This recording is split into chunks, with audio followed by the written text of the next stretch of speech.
What's happening, guys? This is James Blunt with MMOHuts.com, and seeing that the game has gone through a couple of system reworks, I figured it was about time we take another look at FireFall, a refresher, which is now in open beta.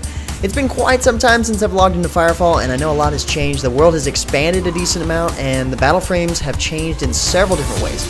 So with that said, we'll take a look at some of the major features that have changed in the game since our first look. So let me just start off by saying that FireFall is a sandbox MMOFPS with RPG elements. Most of you already know that. The game is designed so that players can explore the world and create their own adventures without a linear questing system. And the content in the game is based around dynamic questing and gathering resources. Whether you're doing dynamic quests or gathering resources via Thumper or mining, you gain materials, crystite, and other resources designed to upgrade your Battleframe. As you might already know, there are 5 standard Battleframes to choose from, built around traditional shooter archetypes: the Assault, Recon, Engineer, Medic, and Heavy classes, the Dreadnought. From the start, all players are able to choose from all 5 Battleframes, and you don't have to unlock them, and you level them up individually. Now, over time, the developers have added variations of stock Battleframes that players can purchase in the cash shop with real currency, or by progressing through the frames that you already have to gain pilot tokens. These are essentially beefed up variations or modified versions of the individual Battleframes. The Battleframes may have different abilities or weapon types they use. The latest of these is the Omnidyne M Arsenal. I definitely wanted to get in game and try this guy out. So it's built on a Dreadnought frame, but instead of the heavy defensive plating, it has a swappable primary weapon and a long-range particle beam that packs a decent punch. See, each of the Battleframes has 3 abilities. The Arsenal's first ability is a dual primary weapon, which you can switch back and forth from a combat shotgun to a light machine gun. The second is the particle beam, and the third is an explosive rocket jump that gets him up and off the ground, and at the same time doing a small amount of damage to the surrounding enemies. Going from the Recon, which has been my favorite for a long time now, the Arsenal is a fun, versatile frame to play with and progress with. Either way, one of the coolest aspects of the game is that you can pretty much make a custom class to your liking with all the changes that you can make to each of the Battleframes as you progress through the game. See, now you can improve your Battleframe by not only equipping better gear, but also increasing your Battleframe's attributes. You can do that through 3 categories: mass, power, and CPU.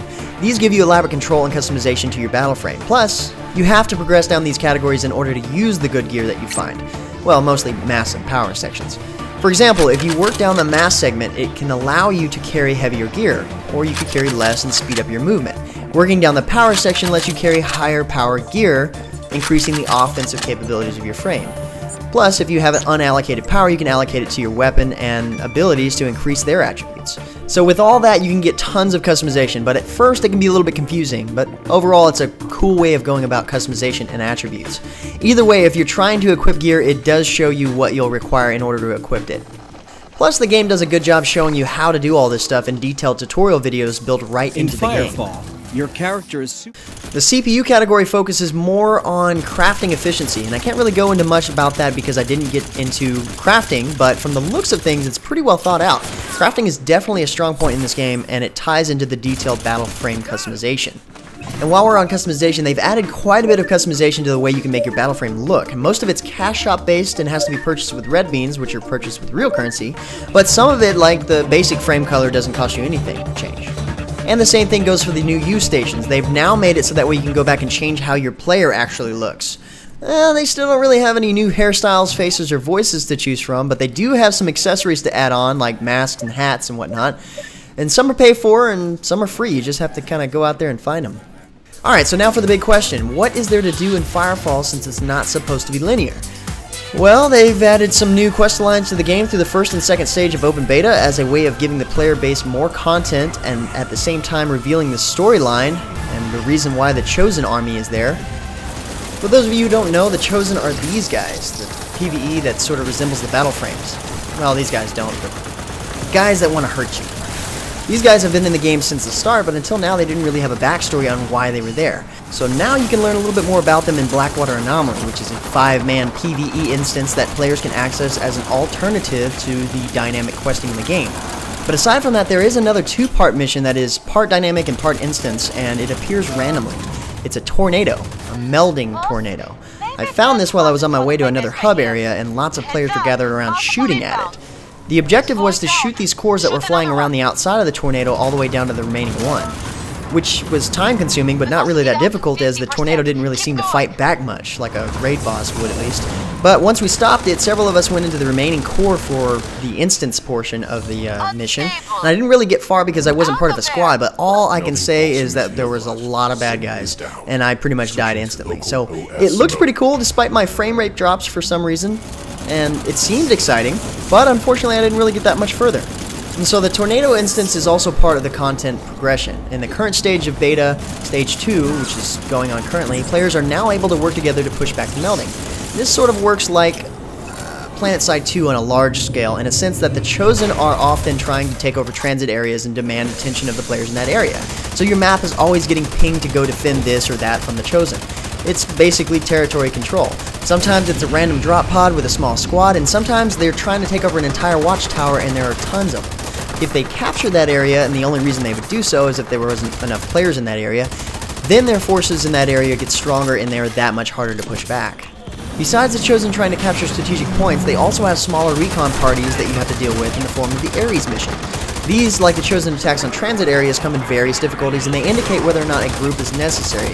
And I can say that the higher difficulty is actually pretty challenging, especially with no group.